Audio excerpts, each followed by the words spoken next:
On my wrist, when I step up on a diamond, diamond, diamond,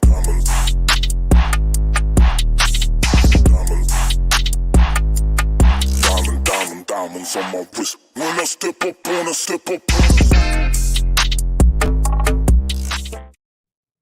What is up, ladies and gentlemen? We are back. We are live. It is the Freight Coach Morning Show, the top morning show in transportation, coming to you live every single weekday, 8:30 a.m. Pacific, 10:30 Central, to break down 3 industry articles for you guys and bring some reality to this industry instead of all of these headlines that are painting an entirely different picture that's out there.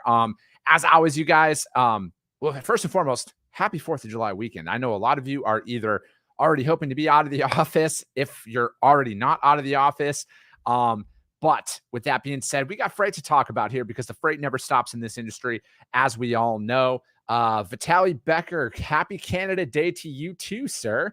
I know you guys are all out there celebrating, getting crazy up there in the Great White North. Before we jump in, though, I got to give a shout out to my friends. You guys are the ones who keep this neon light on behind us here. They keep the lights on to make it all possible here. My friends over at Bitfreighter, you guys just launched their Live Quote, fully automated truckload quoting API platform. Live Quote is leveling the playing field for all logistics providers to participate in the $100 million real-time rating API marketplace. If you don't have Live Quote technology to provide automated quotes to shippers, TMS's platforms like BlueJay and OTM, you are leaving money on the table. With no transaction fees, you can cast a wide net with unlimited API quoting with a Live Quote SaaS monthly subscription. Sign up today with Bitfreighter to start participating in the $100 million API marketplace. Visit www.bitfreighter.com/connect to learn more. Do me a favor, you guys, let them know that the Freight Coach sent you. All right? They're friends of mine. They're longtime supporters of the show. Pat Green, what's up, brother? Good morning.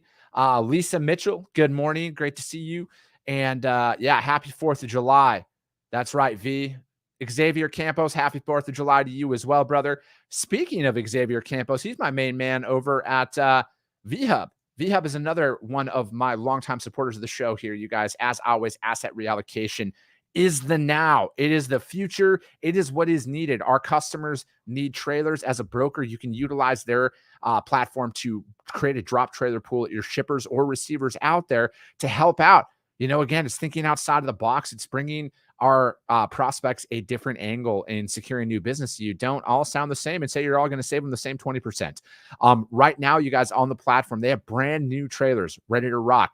And as you can see, you get paid money, cash money to move this. Talk about a way to help offset the fuel costs that are currently on the absolute disastrous path as well. Right now, $1,850 to move a tri-axle brand new 2022 drive-in up there from Clearfield, Utah, going into just outside of Winnipeg.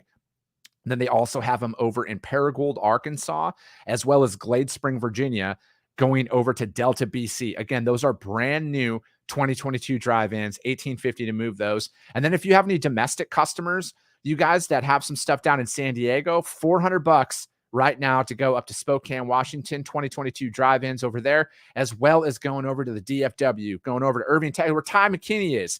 Good morning, Ty. That's exactly, if you got any freight over in San Diego, man, you need to help my friends over at VHub. They got some brand new trailers to help you reposition to get back out there into the Irving, Texas area. So as always, hit them up, vhubapp.com.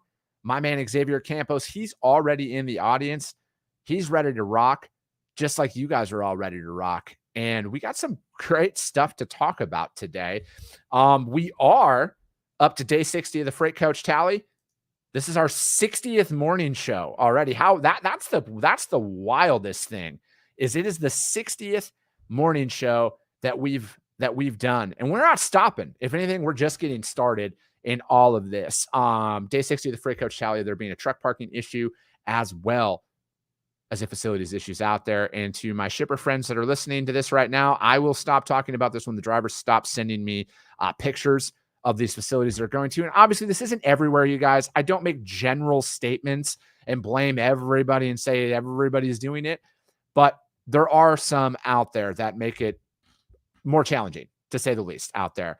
Also, the national average for diesel, aka gold, is sitting at $5.79 a gallon this week. let's be honest, the EIA.gov, where I get my normal data from, their website happened to stop working. I wonder why that happened. I wonder if it's because they never anticipated it being this high, so their coding doesn't accurately work.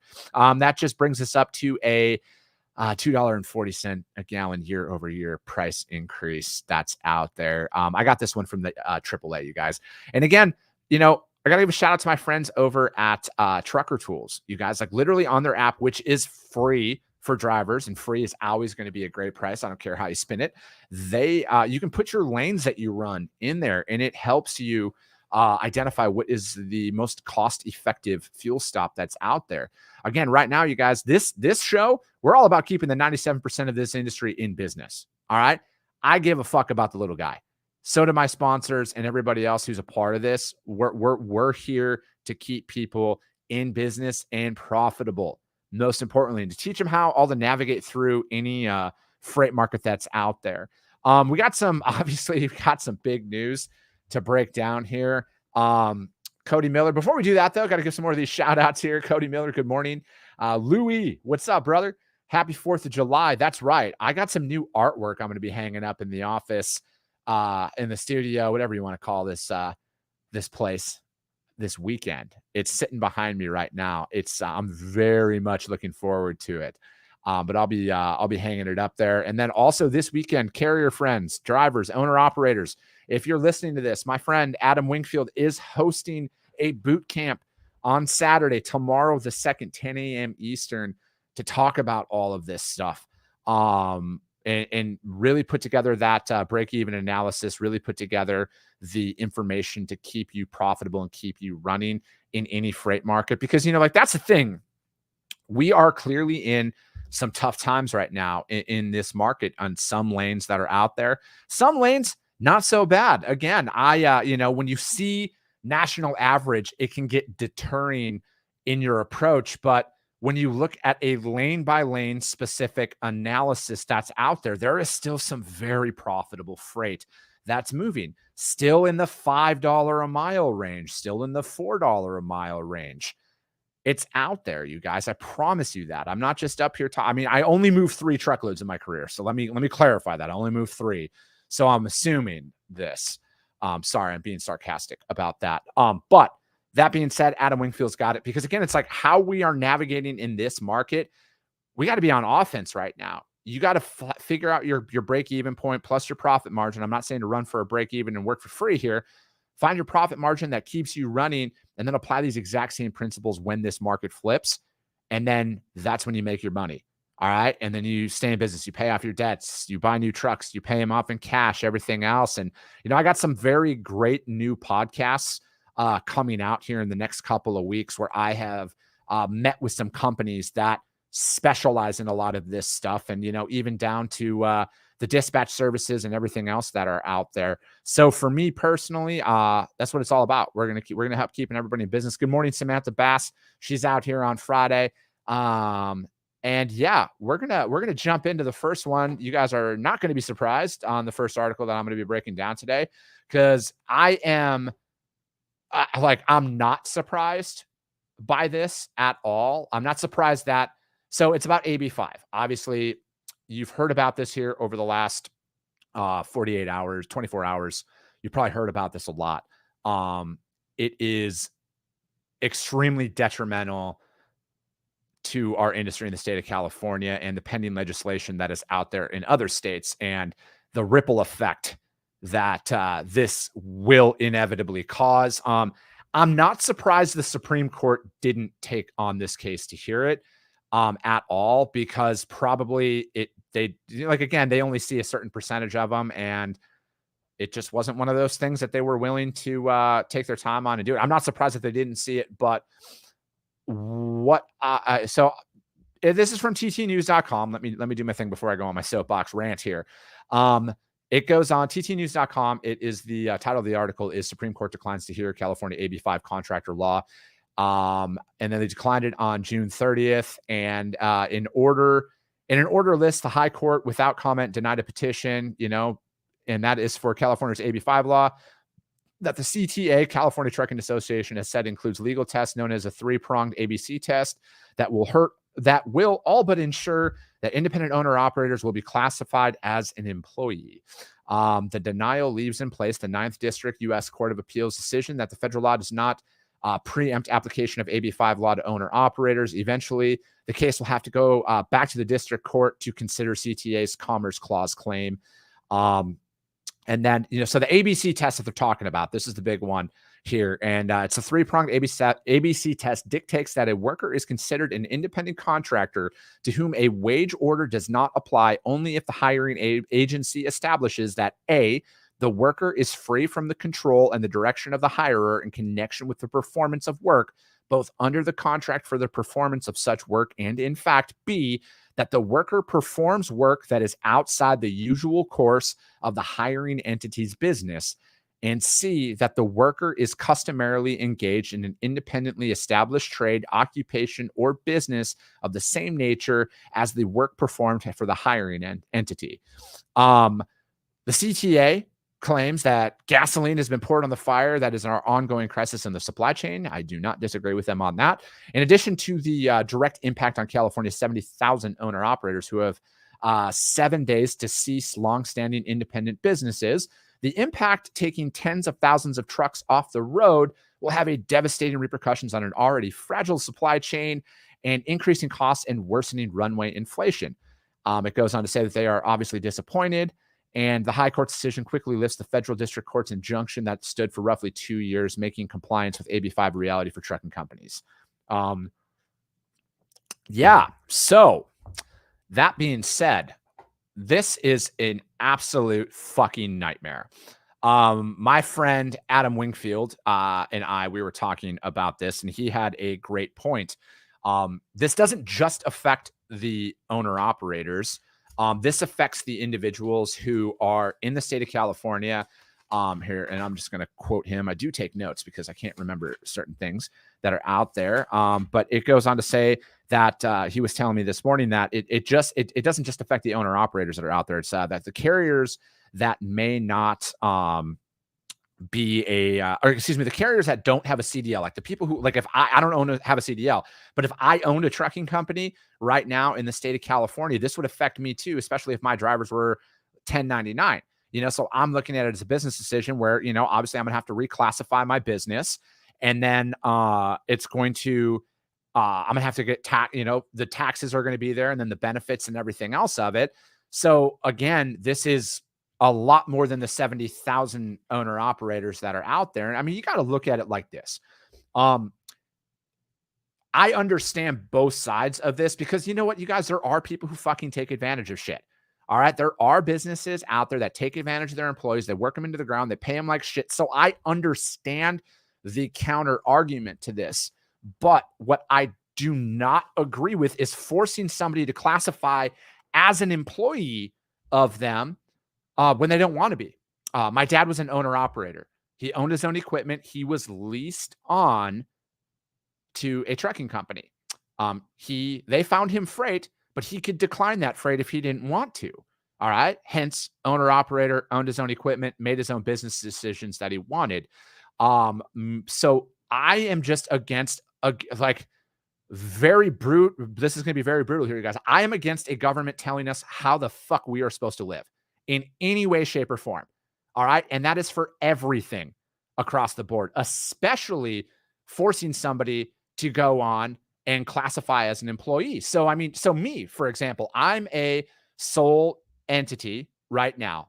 I'm going to use this as an example. I'm a sole entity. If I have clients that are based in California, I perform a certain amount of work for them. All right. Does that fall under this independent contractor? Because I'm technically, right, I had to fill out paperwork. All right. This affects more than just trucking.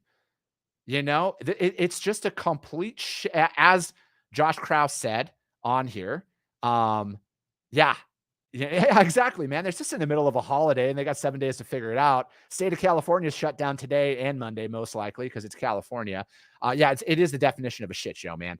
But my thing is now I also what about the dispatch companies that are out here that find the freight for the drivers they are now like that affects them as well, because now they are technically going to have to become a legal entity that has all of that stuff that Adam was bringing up.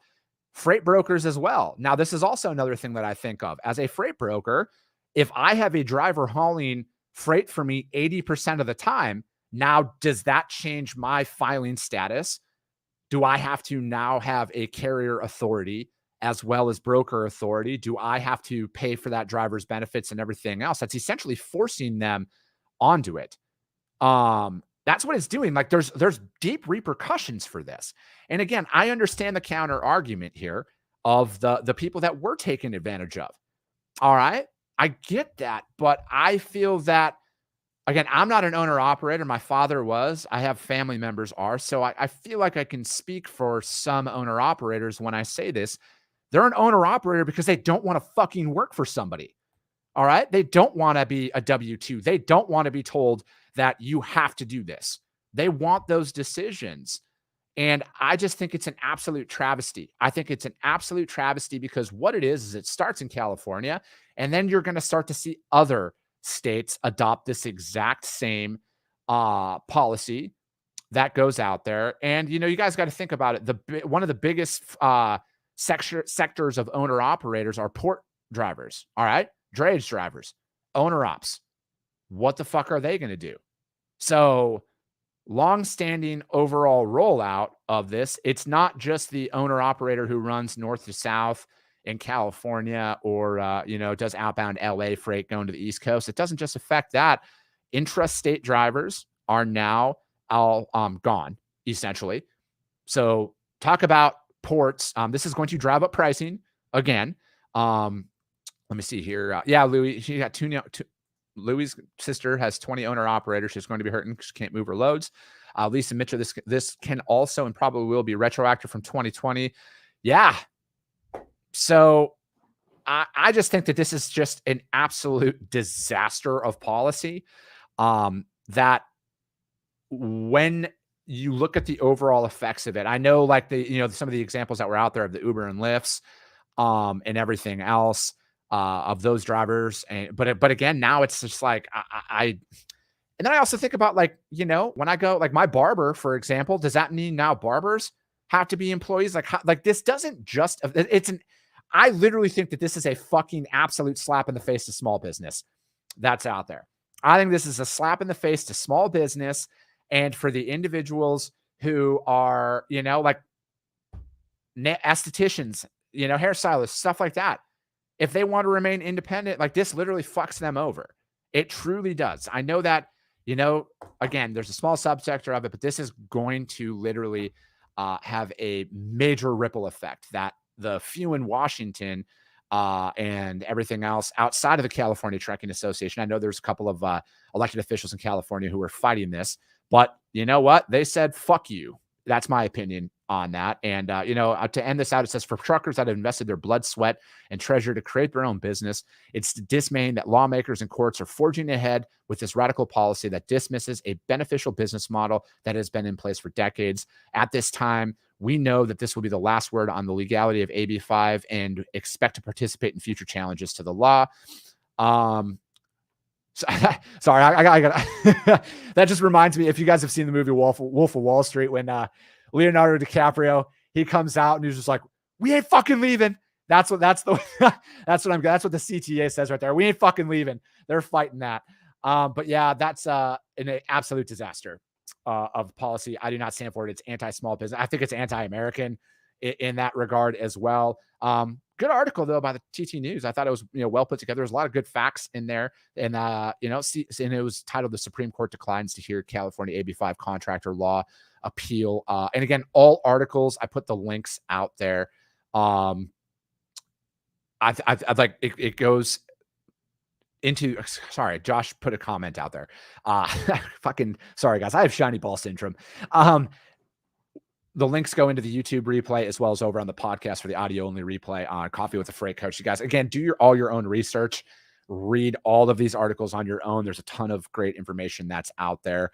Yeah, Josh, I think that, I didn't even think about that until you brought it up there, man. I think that has it's gonna be interesting to see how that plays out, man. It really is. I don't want to put an opinion out there yet without doing my research, but you know, I definitely think that it's gonna do some things. Another article from ttnews.com. U.S. will face gas prices as long U.S. will face high gas prices as long as it takes, Biden says. President Biden said Americans will have to stomach high gas prices as long as it takes to beat back Russian President Vladimir Putin's invasion of Ukraine. So, as long as it takes, so Russia can't defeat Ukraine, is what he goes on to say. Biden told reporters in Madrid. So, obviously, the national average for gas hit over $5 a gallon. Now, I pulled some of the data out here because, again, they want to say that it's the Putin price hike and everything else. Pre the invasion that they're talking about here, gas was up because I want to say it was like March. March is when it started. And then again, if you go to the EIA.gov, you can download the national average over the years. So I did this, and gas was up from when he was sworn in as president to the invasion, $2.50 a gallon. That's what it was before, pre-invasion. All right. It was up $2.50 a gallon, and that's for diesel. All right. I'm not talking about the gas one here. That's for diesel because that is obviously affected by this. And then it's only gone. I fucking hate saying this. It's gone up 60 cents a gallon since the invasion, since March. Again, EIA.gov. Download the table yourself. Do the research. From what I saw, where the national average is at today of $5.78 a gallon, from when in March, I believe it was March. And if it wasn't March, and it was technically in February, it's still up the exact. It's up $1.70 a gallon since that time frame, but it was up $1.40 a gallon since. And so again, like I understand that there's some validity behind that statement, but it's not the entire fucking story. All right, and the fact that a sitting president, and this isn't a directive towards one party or another, because I know that the establishment is the fucking same wings of the same bird. I mean, I just couldn't fucking sit here and sit back and just be like, and just hear that happen and keep my mouth shut that a sitting president is essentially telling everybody out there who's struggling to fill up their gas tank, who's struggling to pay bills, struggling to buy groceries for their family. In Chris Jolly's terms, he just said, go fuck yourself. All right. That's the way I perceived it. I don't know if anybody else perceived it that way, but that's how I'm perceiving this. That's what that statement says. The person who is literally down to their last $50 in their bank account, and it's $50 for gas or $50 to feed their kids. He just said, go fuck yourself. That's the way I'm perceiving it. And then he's going to go over and ask our allies for oil production. Why would we get foreign oil? We have fucking oil here. We have the capabilities to do this stuff here. Why are we going anywhere else? I'm not going to go into why on this show, but we all know why. And yeah, it's just like, you know, inflation's at a 4-decade high. The same poll, 67% of Democrats deemed economic conditions as bad. Biden called on Congress to suspend the federal gas tax. So yeah, he's, you know, they did us a favor. 18 cents. That's what they're saving. $1.80 on my 20-gallon truck. That's what he's willing to save me for 3 months. And take that fucking, it's just absolutely asinine, you guys. You know, again, this is why we need to vote. Vote, look into this stuff, and do your thing. I know that there's a lot of different scenarios that lead into this, but it absolutely pains me to see them say, deal with it. Deal with it. You know, figure it out. Make more money, right? Oh, yeah, that's right. Just go make more money. Be rich like me. That's what he's fucking saying. Be rich like me. He's worth millions of dollars, as most elected officials are. If you're just rich like them, you don't have to worry about it, right? Motherfucker, man. They're just an absolute attack on the working class is what this is. You got the first article out there. Okay. ttnews.com. Well-written article. We'll say that. Very well-written article by them. U.S. will face high gas prices as long as it takes, Biden says. Cody Kohler, record profits for, oil companies quarter after quarter. Louis, yeah, Chandler. It is $6.02 a gallon. It's fucking $5.30 a gallon $5.70 a gallon for gas here. I'm in Gilbert. Gotta hit it. Louis, we gotta fucking meet up, dude. I didn't know you were in Arizona. Yeah. Yep, that's exactly it, man. Wants us to go electric. That's fine. Go electric. We don't have a power grid that can support it, but yeah, go electric. And then if, again, do your research on how electric cars are actually manufactured and the carbon footprint that it takes to build out a battery and the power grid, how it is sourced. The power, where does it come from? Coal. All right. So is it really clean or is it something else? Do your own research on that. All right. Last article I wanted to say, because it is a holiday weekend. This isn't, this is a very pressing issue that's out there, you guys. And this is from fleetowner.com. Diligence can go a long way in preventing cargo theft. As we know, theft exponentially increases on holiday weekends. It's not just the theft of the load. I want you guys to be weary of ComCheck and fuel advance scams that happen as well with this. Cargo theft, they're up 25% year over year and are up 6% from May. According to data tracked by CargoNet, cargo thefts have been trending upwards in recent years over the 4th of July weekend. For opportunists and everything else, this can incur hundreds of thousands of dollars in costs for fleets that fall victim. And in anticipation for the 4th of July weekend, CargoNet pulled together some notable theft incidents between July 1st and July 7th over the past 5 years. And then the thefts. So again, if you have freight, this is why I want to talk about this. Over this time frame, thefts were more frequent in the following states: Texas, California, Florida, and Tennessee. More specifically, activity was more frequent in major cities as LA, Dallas, and Memphis. So knowing this information, you need to do everything in your power to get ahead of this stuff. So if I were you, you got freight moving this weekend, say it doesn't deliver till Tuesday, we got to know, what address is this freight staying at? All right. We can't just take it's going to be at the driver's house or anything like that. I know drivers, you might not want to hear this, but from a security measures, that's what this is. I don't need to know anything other than the fact of where this is going to be, because I need to know if this is a 24/7 secured lot. Is there a security guard on site? Is there lights, or is it just essentially an empty field that is unattended? I've had freight stolen over the holiday weekend before. And again, we need to have an action plan in place for all of this. Let me see here. Some of the top thefts from previous 4th of July holidays: $2 million of perfume from New Jersey, $440,000 in medical supplies from Davenport, Florida, $350K in computer electronics from San Francisco. Shit, that must have been like 3 pallets. Sorry, I'm just being facetious. $330,000 in toys from Trevor, Wisconsin, and then $314,000 in computers from Commerce, California.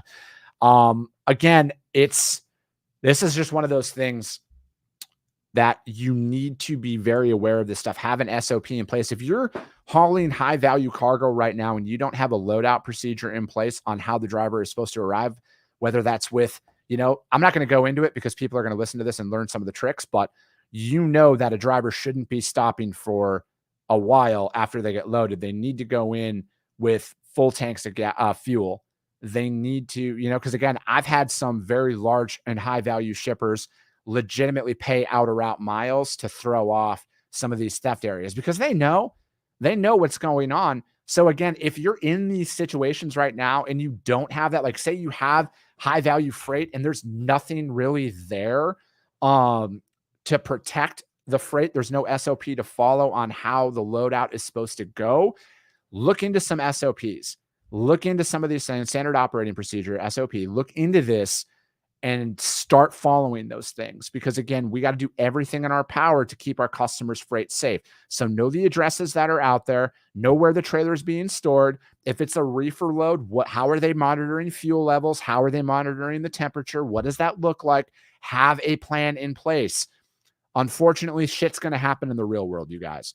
All right. Furthermore, if you are offering advances of any sorts, for the love of God, make sure this load is verified, loaded with the driver that you are doing this on.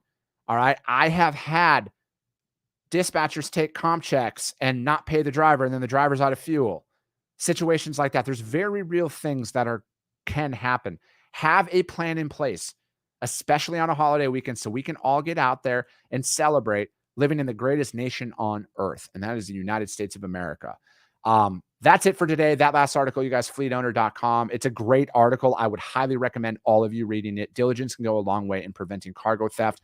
Again, all of these links are going to be on the YouTube channel, The Freight Coach, as well as the Coffee with the Freight Coach podcast platform. Do your own research that's out there. I'm going to be live on Monday. I have clients that are going to be working on Monday, and they're working. I'm working. The Freight moves. The Freight Coach is out here shooting the shit with you all. I hope you guys have a great weekend. I appreciate you guys' support more than you guys will ever know. Truly. I appreciate every single one of you who come out to the show day in and day out, every single weekday, 8:30 a.m. Pacific, 10:30 Central, and show the support, because this is what this is all about. We're about the 97% of this industry that is small business. I have a lot of friends that are drivers, and I'm committed to keeping you all in business. All right. I am committed to putting best practices out there for brokers to follow, to shatter the traditional silos that this industry has been up against for a very long time. We are changing the fucking industry every single day. I appreciate you guys all so much, and we'll be